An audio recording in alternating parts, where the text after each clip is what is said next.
Praise the Lord. கர்த்தருடைய பரிசுத்த நாமத்து மகிமை ஆண்டவர் ரட்சகருமாக இருக்கிற இயேசு கிறிஸ்துவின் நாமத்தினாலே உங்களை அன்போடு வாழ்த்துகிறேன். வார்த்தையில் ஜீவனுள்ளவரே என்கிற இந்த செய்தி வேளையில் உங்களை சந்திப்பதில் மிகுந்த சந்தோஷம். அல்லேலூயா ஜெபத்தினுடைய ஊழியத்திற்காக ஜெபித்துக் கொள்ளுங்கள். நாங்களும் உங்களுக்காக ஜெபிக்கிறோம். ஜோஸ்வாட்டினுடைய ஊழியத்திற்காக ஜெபித்துக் கொள்ளுங்கள். ஊழியக்காரர்கள் உங்களுக்காக ஜெபிக்கிறார்கள். கர்த்தர் உங்களை ஆசீர்வதிப்பார். உங்களுடைய ஜெப குறிப்புகள் என்ன இருந்தாலும் நீங்கள் எங்களுக்கு தெரியப்படுத்தலாம். இந்த ஃபோன் நம்பர் 1155 முடிகிற அந்த ஃபோன் நம்பருக்கு நீங்கள் தொடர்பு கொள்ளலாம்.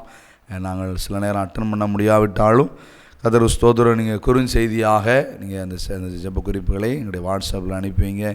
தொடர்ந்து உங்களுக்காக நாங்கள் சபையில் ஜெபம் பண்ணுகிறோம். ஆண்டவர் உங்களை ஆசீர்வதிப்பார். ஆமென். அல்லேலூயா. கர்த்தருக்கு மகிமை உண்டாகட்டும்.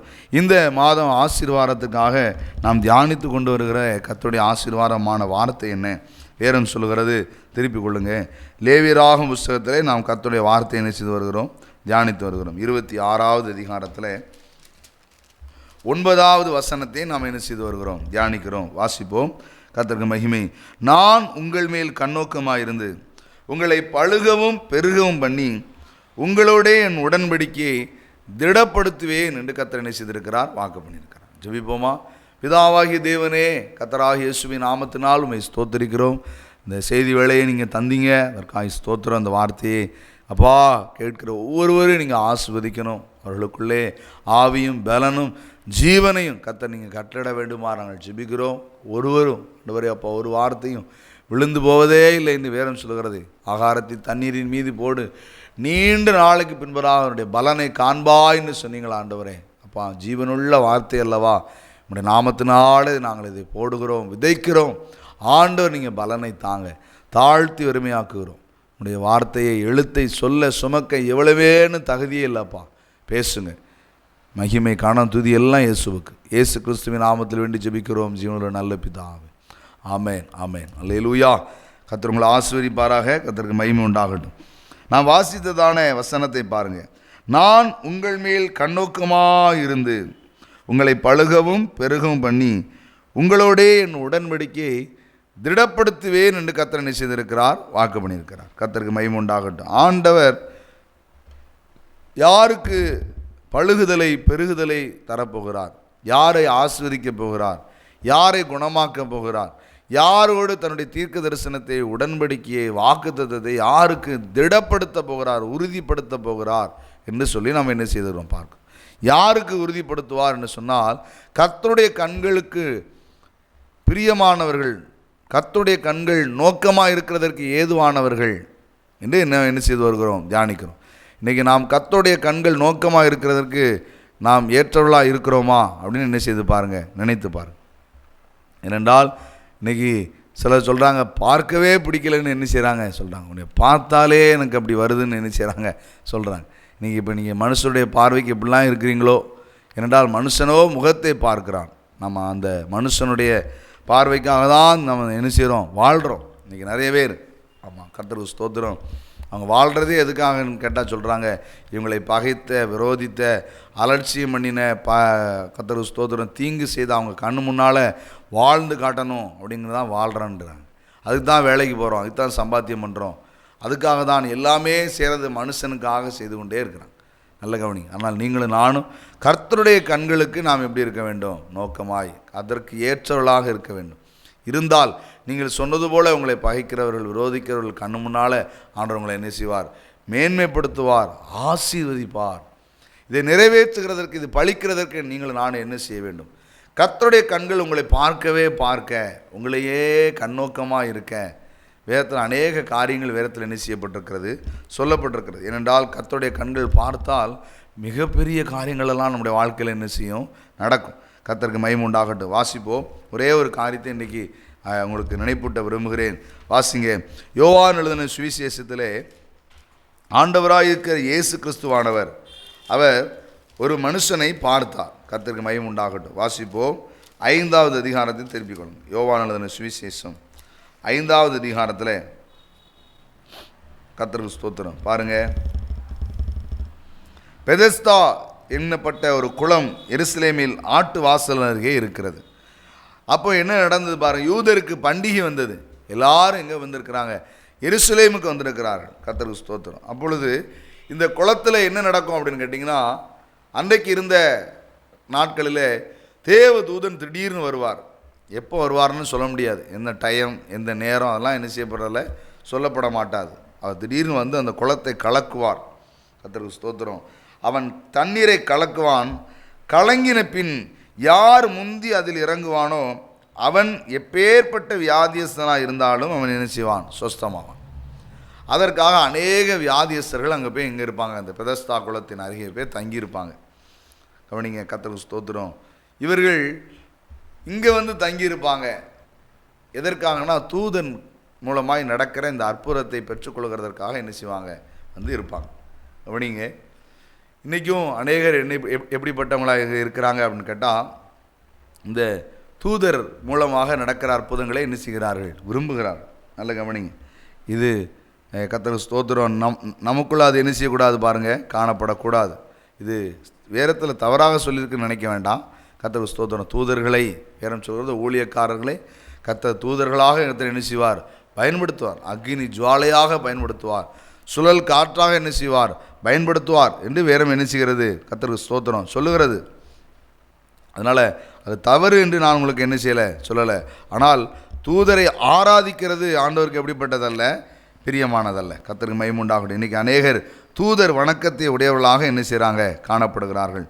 இப்படிப்பட்டதான காரியம் நம்மளை விட்டு என்ன செய்ய வேண்டும், மாற வேண்டும். கர்த்தருக்கு மகிமை உண்டாகட்டும். கர்த்தருக்கு ஸ்தோத்திரம். வேதத்தில் இதை குறித்ததான காரியம் என்ன செய்யப்பட்டிருக்கிறது, எழுதப்பட்டிருக்கிறது. கர்த்தருக்கு ஸ்தோத்திரம். கர்த்தருக்கு மகிமை உண்டாகட்டும். அப்போஸ்தலனாகிய பவுல் இதை குறித்ததான சில முக்கியமான காரியங்களை என்ன செய்து வைத்திருக்கிறார், எழுதி வைத்திருக்கிறார். கர்த்தருக்கு மகிமை உண்டாகட்டும். கர்த்தருக்கு ஸ்தோத்திரம். வாசித்து பாருங்கள், வேதத்தில் எழுதப்பட்டதான வார்த்தையை பாருங்கள், வாசிப்போம். கொலோசியருக்கு அப்போஸ்தலனாகிய பவுல் எழுதினதான நிருபம். அநேக பாரம்பரிய சபைகளில் இப்படிப்பட்டதான வணக்கங்கள் என்ன செய்து வந்திருக்கிறது, ஏற்பட்டிருக்கிறது. இதை தேவன் விரும்புகிறாரா? உங்களுடைய வேதத்தையே நீங்கள் எடுத்து நீங்கள் வாசித்து பாருங்கள். கர்த்தருக்கு மகிமை உண்டாகட்டும். கொலோசியருக்கு அப்போஸ்தலனாகிய பவுல் எழுதினதான நிருபம் 2வது அதிகாரத்தை பாருங்கள். 2வது அதிகாரம் வாசிப்போம். கர்த்தருக்கு மகிமை உண்டாகட்டும். 19வது வசனத்தை வாசி. கர்த்தருக்கு மகிமை. வேறும் சொல்லுகிறதான அந்த பலத்த காரியத்தை நாம் பார்க்கிறோம். என்ன? மாயமான தாழ்மையிலும் தேவ தூதர்களுக்கு செய்யும் ஆராதனையிலும் விருப்பமுற்று காணாதவைகளிலே துணிவாய் நுழைந்து தன் மாம்ச சிந்தையினாலே வீணாய் இருமாப்பு கொண்டிருக்கிற எவனும் உங்கள் பந்தய பொருளை நீங்கள் இழந்து போகும்படி உங்களை வஞ்சியாதே பாருங்கள் என்று விரமணிச்சுகிறது சொல்லப்பட்டிருக்கு. இன்றைக்கி நமக்குள்ளே தூதர் வணக்கங்கள் என்ன செய்யக்கூடாது, தூதர்களுக்கு செய்கிற ஆராதனைகள் நமக்குள்ளே இருக்கக்கூடாது. ஆண்டவர் சொல்லியிருக்கிறார், எனக்கு ஒப்பாகவே என்னை போலவே கூட நீங்கள் என்ன செய்யக்கூடாது அப்படின்னு சொல்லியிருக்கிறார். கர்த்தருக்கு மகிமை. அதை குறித்து நாம் எச்சரிக்கையாக இருப்போம். கர்த்தர் உங்களை ஆசீர்வதிப்பார். கர்த்தருக்கு மகிமை உண்டாகட்டும். இங்கே தூதர் வணக்கங்கள் என்று என்ன செய்யப்படலை, சொல்லப்படலை. ஆனால் தூதரால் ஆண்டவர் அற்புதம் செய்திருக்கிறார். அந்த நாளில் போய் காத்து கிடக்கிற அந்த நாளில் பாருங்கள், இயேசு கிறிஸ்துவும் வந்தார். இன்றைக்கி நம்முடைய பண்டிகை நாட்களில் நாம் யாரை பார்க்க போகிறோம், சொந்தக்காரங்களை பார்க்க போகிறோம், நண்பர்களை பார்க்க போகிறோம். ஆமாம், கர்த்தருக்கு ஸ்தோத்திரம். இன்றைக்கும் கிறிஸ்மஸ் நடந்தது, நியூ இயர் நடந்துச்சு. எல்லா காரியங்களிலும் பார்த்திங்கன்னா நம்ம எல்லோரும் யாரை பார்க்க போவோம், நண்பர்கள், சொந்தக்காரங்க, கூட பிறந்தவங்க எல்லாரையும் பார்த்து அவங்க இவங்க அவங்களுக்குன்னு அந்த அன்பை என்ன செய்வாங்க, பரிமாறிக்கொள்வார்கள். கர்த்தருக்கு ஸ்தோத்திரம். ஆனால் இங்கேயோ இயேசுவோ வேறம் சொல்கிறது எங்கே வந்தாராம் பாருங்கள், எருசலேமுக்கு வந்தார். அதனால் உங்களுக்குள்ளேயும் எருசலேமுக்கு சபைக்கு வருகிற அனுபவம் என்ன செய்யணும் பாருங்கள், இருக்கணும். பண்டிகை காலங்களாக எந்த காலமாக இருந்தாலும் நீங்கள் தேவ ஆலயத்துக்கு வருகிறவர்களாக இருக்க வேண்டும். இயேசு ஆலயத்திற்கு வந்து எருசலேமுக்கு வந்தவர் மட்டுமல்ல, அவர் எங்கே வந்தார் என்றால் வேறம் சொல்கிறது, இந்த குருடர்கள், சப்பானிகள், சூம்பின உருப்புடையவர்கள், இவங்க இருக்கிற வியாதிக்காரர்கள் அநேகர் இருக்கிற இடத்துக்கு வந்திருக்கிறார். வந்தார். அப்பொழுது என்ன நடந்ததான் பாருங்கள். கர்த்தருக்கு மகிமை உண்டாகட்டும். வாசிங்க 5வது வசனத்திலிருந்து. 5:5 யோவான் 5:5. 38 வருஷம் வியாதி கொண்டிருந்த ஒரு மனுஷன் அங்கே இருந்தான். படுத்திருந்த அவனை இயேசு கண்டு அவன் வெகு காலமாய் வியாதிஸ்தன் என்று அறிந்து அவனை நோக்கி, சொஸ்தமாக வேண்டும் என்று விரும்புகிறாயா என்று கேட்டார். அதற்கு வியாதிஸ்தன், ஆண்டவரே, தண்ணீர் கலக்கப்படும் போது என்னை குளத்தில் கொண்டு போய் விடுகிறதற்கு ஒருவரும் இல்லை. நான் போகிறதற்குள்ளே வேறொருவன் எனக்கு முந்தி இறங்கி விடுகிறான் என்றான். இயேசு அவனை நோக்கி, எழுந்திரு, உன் படுக்கையை எடுத்துக்கொண்டு நட என்றார் என்று நாம் என்ன செய்கிறோம், வாசிக்கிறோம். இங்கே ஆண்டவர் அவனை பார்த்துக்கிறார், நீ சுகமாக வேண்டும் என்று என்ன செய்கிறாயா, விரும்புகிறாயா என்று கேட்க. நல்ல கவனிங்க, 38 வருஷமாக இருக்கிற அவனுக்கு இன்னைக்கு ஆண்டவருடைய கேள்வி எப்படி இருந்ததுன்னு யோசித்து பாருங்க. இரவும் பகலுமாய், பனியும் வெயிலும் குளிருமாய் என்னென்ன சூழ்நிலை வந்திருக்கும் 38 வருஷத்தில். இத்தனை ஆண்டுகள் அவனுக்கு சுகமே இல்லை, அவனை விசாரிக்க யாருமே இல்லை, அவனை அழைத்து கொண்டு போய் விடுகிறதற்கும் என்ன இல்லை, யாருமே இல்லை. கர்த்தருக்கு ஸ்தோத்திரம். இப்படிப்பட்ட நிலைமையில் அவனை பார்த்து ஆண்டவருக்கு, நீ சுகமாக வேண்டும் என்று என்ன செய்கிறாயா, விரும்புகிறாயா என்று. ஏன்னா இன்றைக்கி நிறைய பேர் எப்படி இருக்காங்கன்னு கேட்டிங்கன்னா, அடிமைத்தனத்தில் இருக்கிறாங்க, அதிலே பழகி விட்டார்கள். ஆமாம், கர்த்தருக்கு ஸ்தோத்திரம். அது பாவத்தில் இருக்கட்டும், குடிப்பழக்கத்தில், வேசித்தனத்தில், விபச்சாரத்தில், அதனால் உண்டாகிற இன்பம், அதனால் உண்டாகிற பணம், வசதி, காசு, லஞ்சம், நல்ல கவனிங்க, கொலை, பாதகங்கள், இப்படி இதனால் கிடைக்கிற அதில் பழகிட்டாங்க. இவங்களாம் எப்படி இருப்பாங்கன்னு கேட்டிங்கன்னா, அதுலேருந்து விடுதலை ஆகிறதுக்கு என்ன செய்ய மாட்டாங்க, விரும்ப மாட்டாங்க. ஏன்னா இங்கே என்ன செய்வாங்கன்னு கேட்டிங்கன்னா, இந்த சப்பானிகள் இவங்களுக்கெல்லாம் என்ன செய்வாங்க, பிச்சை போடுவாங்க.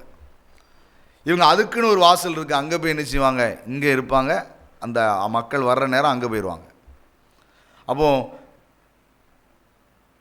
கையேந்தியே பிழைச்சு பழகினவங்க, உழைக்காதவங்க, பிறருடைய உழைப்பிலேயே வாழ்ந்தவங்க, இவங்களுக்கு ஆண்டவருடைய வார்த்தை கேட்குது. என்ன கேட்குறாரு பாருங்க, நீ சுகமாக வேண்டும் என்று என்ன செய்கிறாயா, விரும்புகிறாயா. இதே போல் வேதத்தில் சொல்லப்பட்டிருக்கிறது, பர்திமேயு என்கிறதான ஒரு குருடன் இருந்தான் என்று வேதம் சொல்லுகிறது.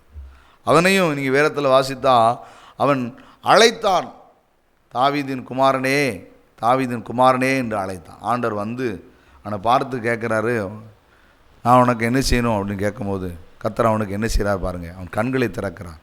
பைபிளில் போட்டிருக்கு, அவன் தன்னுடைய போர்வையை என்ன செய்தானா, தூக்கி எறிந்து விட்டான் என்று எழுதப்பட்டிருக்கு. அந்த போர்வை எதுக்குன்னா, பிச்சை எடுக்கிறதற்காக இருந்த போர்வை. நல்ல கவனிங்க, இவனுக்கு ஒரு ஆசை இருந்தது. என்ன ஆசை? ஆண்டவர் கேட்டால், நீ சுகமாகணும்னு விரும்புறியான்னு கேட்டால், ஆண்டவரே எனக்கு ஆசை, ஆனால் என்னால் அங்கே போக முடியல, யாராவது என்னை கொண்டு விடமாட்டாங்களான்னு நான் என்ன செய்கிறேன், இருக்கிறேன் அப்படிங்கிறான். இன்றைக்கி உங்களுக்கு எனக்கும் கர்த்தர் சுகம் தர விரும்புகிறார், மேன்மை தர விரும்புகிறார், பரிசுத்தமாக்க விரும்புகிறார், நீதியை செய்ய விரும்புகிறார், நியாயத்தை செய்வர்களாக நீங்களும் நானும் மாறணும்னு விரும்புகிறார். கவனிங்க, உங்களுடைய சொந்த உழைப்பில் நீங்கள் இருக்கணும்னு கர்த்தர் என்ன செய்கிறார், விரும்புகிறார். நீங்கள் அடுத்தவனுடைய உழைப்பில் பணம் லஞ்சம் வாங்கி, பிறரை ஏமாற்றி, பிறருக்கு வாழ்க்கையில் குழி தோண்டி, அப்படி அடுத்தவங்களுடைய உழைப்பில் நீங்கள் வாழணும்னு கர்த்தர் என்ன செய்யலை, விரும்பலை. ஆண்டவர் நீங்கள் படுகிற பிரயாசத்தை கர்த்தர் ஆசீர்வதித்து நீங்கள் பழுகி பெருக வேண்டும் என்று கர்த்தர் விரும்புகிறார். உங்களுக்கு அதற்கேற்ற பலனையும் சுகத்தையும் சத்துவத்தையும் தரணும்னு கர்த்தர் விரும்புகிறார். உங்களுக்கு விருப்பம் இருக்கா? பரிசுத்தமாய் வாழ விருப்பம் இருக்கா? நீதி நியாயத்தோடு வாழ விருப்பம் இருக்கா? ஒழுக்கத்தோடு வாழ இன்றைக்கி உங்களுக்கு விருப்பம் இருக்கா? யோசித்து பாருங்கள். ஆண்டவர் இந்த மனுஷனை பார்த்து கேட்குறார், நீ விரும்புகிறியா? ஏன்னா வேதம் சொல்கிறது, வாசற்படியிலிருந்து கதவை தட்டுகிறேன், நீ திறந்தால் என்று வேதம் சொல்கிறது. நீங்களும் நானும் என்ன செய்யலாம் இருக்கணும், திறக்கணும், வரணும். உங்களுக்கு ஆசை இருக்கணும். ஆனால் இன்றைக்கி அநேகருக்கு என்ன இல்லை தெரியுமா, ஆசையே இல்லை, விருப்பமே இல்லை. கர்த்தருக்கு ஸ்தோத்திரம். ஏன்னு கேட்டால், இதிலேயே அவங்க என்ன செஞ்சிட்டாங்க, பழகிட்டாங்க. கர்த்தருக்கு ஸ்தோத்திரம். பிறருடைய காலை பிடிச்சே என்ன செஞ்சிட்டாங்க, நக்கியே பழகிட்டாங்க. அவனுடைய வாழ்க்கையே அப்படி தான். ஆனால் ஆண்டவரோ உங்களை எண்ணி பாரு சொல்வார், நீ வாளாக அல்ல, நான் உன்னை தலையாக மாற்றுவேன், நீ கீழாக அல்ல, நான் உன்னை மேலாக மாற்றுவேன் என்று கர்த்தர் என்ன செய்திருக்கிறார், வாக்கு பண்ணியிருக்கிறார். இதற்கு நீங்களும் நானும் யாராக இருக்கணும் பாருமா, விரும்புகிறவளாக இருக்கணும். உடைத்து கொண்டு வருகிறதற்கு அவர் அப்படிப்பட்டவர் அல்ல. உங்களிடத்தில் அவர் உங்களுடைய விருப்பத்தை எதிர்பார்க்கிறார், உங்களுடைய எண்ணத்தை எதிர்பார்க்கிறார். வாரம் சுமக்கிறவரை என்னிடத்தில் வாருங்கள், உங்கள் விருப்பம் இருக்கா? சில இந்த கிறிஸ்தவத்தை சொல்லுவாங்க, இவங்க கட்டாயமாக என்ன செய்கிறார்கள், மதம் மாற்றுகிறார்கள், எதையாவது கொடுத்து மதம் மாற்றுகிறார்கள். இல்லவே இல்லையா? அது ஆண்டவர் சொன்னதில்லை. அப்படி ஒருத்தர் செய்கிறாங்கன்னா அவங்க கிறிஸ்தவத்துக்கு விரோதமானவங்கன்னு அர்த்தம். அப்படிப்பட்ட ஊழியத்தை செய்கிறவங்க அவர்களை கிறிஸ்தவங்களை ஏற்றுக்கொள்ள மாட்டாங்க. நல்ல கவனிங்க, கட்டாயம் மதமாற்றம் என்கிறதான அந்த சட்டத்தை கிறிஸ்தவர்களை ஏற்றுக்கொள்ள மாட்டாங்க. ஏன்னா கட்டாயமாக பண்ணக்கூடாது. இது என்ன கிடையாது, அது மதம் மாற்றுறதே கிடையாது, இது மார்க்கம், ஜீவ மார்க்கத்தை அவனுக்கு தெரியப்படுத்துவீர் என்று வேதம் சொல்லுகிறது. நம்ம எதற்காக வந்திருக்கிறோம்? நம்முடைய வாழ்க்கையில் மாற்றம் உண்டாக வேண்டும் என்று வந்திருக்கிறோம். பொய்யை விடணும், திருட்டை விடணும், வேசித்தனத்தை விடணும், விபச்சாரத்தை விடணும், குடிக்கிறத விடணும், கொலை செய்கிறத விடணும், காம விகாரத்தை விடணும், பிறருடைய வாழ்க்கையை கண்டு பொறாமைப்படுறதை விடணும், பெருமைப்படுறதை விடணும், மனமெட்டிமைப்படுறதை விடணும், அடுத்தவங்களை அலட்சியம் பண்ணுறதை விடணும். இப்படிப்பட்டதான துன்மார்க்கங்களை நம்மை விட்டு விட வேண்டும். நமக்குள்ள அதுக்கான விருப்பம் வரணும், ஆசை வரணும். கர்த்தருக்கு ஸ்தோத்திரம், கர்த்தருக்கு மகிமையுண்டாகட்டும். அதனால தான் கேட்குறாரு, 38 வருஷம் ஆயிடுச்சு, இனிமேலும் உனக்கு அதில் ஆசை இருக்கா அப்படின்னு கேட்டால் இருக்குது. ஆண்டவரே ஆசை இருக்குயா, எனக்கு விருப்பம் இருக்குது ஆண்டவரே. இல்லை கவனிங்க, இந்த வார்த்தையை கேட்குற ஐயா அம்மா, நீங்கள் விரும்புகிறீங்களா? வேறும் சொல்கிறது, மன விருப்பத்தின்படி உனக்கு தந்துருளி உதடுகளின் விண்ணப்பத்தை கர்த்தர் என்ன செய்யாது இருக்கிறார், தள்ளாது இருக்கிறார். ஏன்னா உங்களுடைய மன விருப்பம் இன்னைக்கு எப்படி இருக்கிறது? நீங்கள் நினைக்கிறதற்கும் வேண்டிக் கொள்வதற்கும் அதிகமான அற்புதங்களை அவர் செய்ய வல்லமையுள்ளவராக இருக்கிறார். சொல் பிறக்கிறதுக்கு முன்பதாக, வாயிலிருந்து வார்த்தை பிறக்கிறது என்பதாக தேவையை அறிந்திருக்கிறார் என்று வேற சொல்லுகிறது. அவரால் முடியும். ஆனால் உனக்கு விருப்பம் இருக்கணும். நல்ல கவனிங்க, விருப்பம் இல்லாமல் இல்லை, உங்களை கெட்டி தூக்கி கொண்டு இல்லை, உங்களை கட்டாயமாக இல்லை, நீ விரும்பணும். அதற்கு மகிமை. நல்ல கவனிங்க, வேதத்தில் அநேக சம்பவங்கள் எழுதப்பட்டிருக்கிறது. அவர்களெல்லாம் பார்த்தீங்கன்னா விருப்பம் இல்லாதனால் அவள் எவ்வளவு வேதனை அடைந்திருக்கிறாங்க தெரியுமா? அவருடைய விருப்பத்தின்படி இன்றைக்கி மனுஷனை கர்த்தர் விட்டிருக்கிறார். வெளிப்படுத்தின விசேஷம் என்ன சொல்லுகிறது? நீதி செய்கிறவன் இன்னும் நீதி செய்யட்டும், பரிசுத்தமாகிறவன் இன்னும் பரிசுத்தமாகட்டும், அசுத்தமாகிறவன் இன்னும் அசுத்தமாகட்டும், அநியாயம் செய்கிறவன் இன்னும் என்ன செய்யட்டும். ஆண்டவர் விட்டுட்டார். ஏன் தெரியுமா? உங்கள் விருப்பத்தின்படி. உங்களுடைய விருப்பம் என்ன? நீங்கள் சத்தத்தை கேட்டு கதவை திறந்தால் அவர் வந்து உங்களோடு என்ன செய்வாராம், போஜனம் பண்ணுவார் என்று வேறும் சொல்லுகிறது. இன்றைக்கி மன விருப்பத்தோடு கூடுங்க. அதனால தான் பைபிளில் போட்டிருக்கு, ஒரு மனதோடு ஜெபம் பண்ணுங்க, ஒரு மனமாய் கூடியிருந்தார்கள். இதனுடைய காரணங்கள்லாம் என்னன்னு கேட்டிங்கன்னா, வேற என்னவோ நினச்சிடக்கூடாது. ஒரு மனசுனா என்னது, புதிய லாங்குவேஜாக இருக்க அப்படின்லாம் நினச்சிடக்கூடாது. ஒரே விருப்பம் அவங்களுக்கு, ஒரே ஆசை. ஆமாம், கர்த்தருக்கு மகிமை உண்டாகட்டும். நீ உங்களுக்குள்ளே எனக்குள்ளே விருப்பம் இருக்கா இல்லையா, ஆசை இருக்கா இல்லையா? நான் பரிசுத்தமாக இருக்கணும், உண்மையாக இருக்கணும், 4 பேர் முன்னால் தலை நிமிர்ந்து நடக்கணும், எனக்கு என்னுடைய வாழ்க்கையில் காணப்படுகிற அருவருப்பு, அசுத்தம், கேவலம் எல்லாம் என்னை விட்டு மாறணும், நான் ஒரு தலை நிமிர்ந்தவனாக இருக்கணும்னு நீங்கள் விரும்புகிறீங்களா? நல்லா யோசித்து பாருங்கள். அப்போ தான் உங்களுடைய அழுக்கை விட்டு, உங்களுடைய அருவருப்பை விட்டு நீங்கள் வெளியில் வர முடியும். உங்களுக்குள்ளே நீதியும் நியாயமும் பரிசுத்தமும் உண்மையும் உங்களுக்குள்ளே உண்டாகும். அதுக்கு நீங்கள் நானும் முதலாவது விருப்பம் உள்ளவர்களாக இருக்க வேண்டும். விரும்பாதவங்களை கர்த்தர் என்ன செய்ய முடியாது, பிரயோஜனமே இல்லை. நல்லா கவனிங்க, கர்த்தருக்கு ஸ்தோத்திரம். அதனால் கர்த்தருடைய வார்த்தை கேட்குற உங்களை பார்த்து அவனுடைய வார்த்தை இன்னைக்கு அந்த வெகு காலம் வியாதியுஸ்தவன் வந்து அவனை கண்டார், அவனை பார்த்தார்.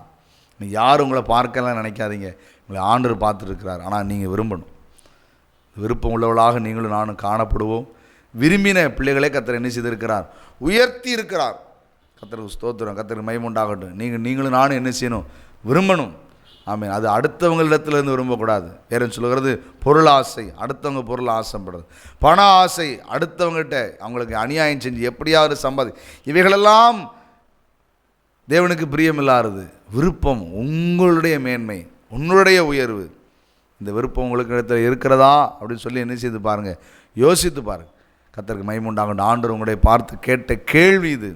நல்லா பரிசுத்தமாக இருக்க விரும்புகிற ஆண்டவரே, நீதி செய்ய விரும்புகிற ஐயா, உங்கள் ஊழியம் செய்ய விரும்புகிற ஆண்டவரே, என்ன விரும்புகிறீங்களோ அதை ஆண்டவர்கிட்ட சொல்லுங்கள். உங்களுடைய விருப்பத்தை கர்த்தர் என்ன செய்வார், நிறைவேற்றுவார். ஏனென்றால் நீங்கள் விரும்பி கேட்கிறது அது எப்படிப்பட்டது என்று வேறம் என்ன செய்கிறது சொல்லுகிறது. வாசித்து பாருங்கள். யோவான் எழுதின நிருபம், இது மட்டும் வாசிடுறேன், கர்த்தர் உங்களை ஆசீர்வதிப்பார். 2 யோவான் அல்ல 1 யோவான் 5வது அதிகாரத்தில் பாருங்கள், 14வது வசனத்திலிருந்து. 1 யோவான் 5வது அதிகாரம் 14வது வசனம். நாம் எதையாகிலும் அவருடைய சித்தத்தின்படி கேட்டால் அவர் நமக்கு செவி கொடுக்கிறார் என்பதே அவரை பற்றி நாம் கொண்டிருக்கிற தைரியம். நாம் எதை கேட்டாலும் அவர் நமக்கு செவி கொடுக்கிறார் என்று நாம் அறிந்திருந்தோமானால் அவரிடத்தில் கேட்டவைகளை பெற்றுக்கொண்டோம் என்றும் என்ன செய்திருக்கிறோம், அறிந்திருக்கிறோம். அவருக்கு சித்தமானது, அவர் சித்தமானது. அடுத்தவங்க பொருளை கேட்டால் அவருக்கு சித்தமாக இருக்குமா? அடுத்தவங்க மனைவியை கேட்டால் சித்தமாக இருக்குமா? அப்போ அநியாயத்தை கேட்டால் சித்தமாக இருக்குமா? இல்லை. அப்போ எது சித்தம், ஆண்டவருக்கு பிரியமானது, அதை நீங்கள் விரும்பி கேட்டு பாருங்கள். ஆண்டவரே, என்னை ஆசீர்வதித்து என்னை உயர்த்துங்க, என்னை பரிசுத்தமாக்கி உயர்த்துங்க, என்னை நீதி உள்ளவனாய் மாற்றி என்னை பயன்படுத்துங்க. ஆண்டவர்கிட்ட கேளுங்க. நிச்சயமாய் உங்களுடைய விருப்பத்தை கர்த்தர் நிறைவேற்றுவார், உங்களுக்கு சுகம் தருவார், உங்களை ஆசீர்வதிப்பார். அவன் தன் படுக்கையை தூக்கி கொண்டு என்ன செய்தான், நடந்தான். இனிமேல் இப்படிப்பட்ட நிலைமை வேறு யாருக்கும் என்ன செய்யக்கூடாது. அவன் விருப்பத்தை பாருங்கள். ஆண்டவரே, எனக்கு இருந்த நிலைமை இனிமேல் யாருக்கும் என்ன செய்யக்கூடாது. அவனுடைய விருப்பம் எப்படி இருந்தது பாருங்கள். இந்த விருப்பம் உங்களுக்குள்ளே எனக்குள்ளே என்ன செய்யட்டும். என்னை போல் அநேகர் இப்படி இருக்கிறாங்க ஐயா, அவங்களுக்குள்ளே இந்த சுபாவம் என்ன செய்யக்கூடாது, வந்துடக்கூடாது. அடிமைப்பட்டிருக்கிற நிலைமை, இதிலேயே கிடக்கிற நிலைமை வரக்கூடாது ஆண்டவரேன்னு அவன் எடுத்துகிட்டு போனான். இன்றைக்கி உங்களுக்குள்ளே அந்த பலனை, சத்துவத்தை கர்த்தர் தருவார். உங்கள் விருப்பத்தை நிறைவேற்றுவார். ஜெபிப்போம். பிதாவே, இயேசுவின் நாமத்தினால் உம்மை ஸ்தோத்திரிக்கிறோம். வார்த்தை கேட்ட ஒவ்வொருவருடைய இருதயத்தில் நீங்கள் கிரியை செய்யுங்க. அவர்கள் விரும்புகிறது தேவனுக்கு சித்தமானவைகளாக இருக்கணும், தேவனுக்கு பிரியமானதாக இருக்கணும் ஐயா. பிறருடைய வேதனைக்கு, பிறருடைய கண்ணீருக்கு ஆண்டவரே அப்பா உண்டாகிற விருப்பங்கள், ஆசைகள் எங்களுக்குள்ளே இல்லாமல் உம்மை மகிமைப்படுத்த படுக்கையை தூக்கி கொண்டு நடக்க ஆண்டவர் கிருபை செய்யுங்க. எங்களை தாழ்த்தி வறுமையாக்குகிறோம். மகிமை, கணம், துதி எல்லாம் இயேசுவுக்கு செலுத்துகிறோம். இயேசு கிறிஸ்துவின் நாமத்தினால் வேண்டி ஜெபிக்கிறோம் ஜீவனுள்ள நல்ல பிதாவே. ஆமென், ஆமென். அல்லேலூயா. கர்த்தர் உங்களை ஆசீர்வதிப்பார். கர்த்தருக்கு மகிமை உண்டாகட்டும்.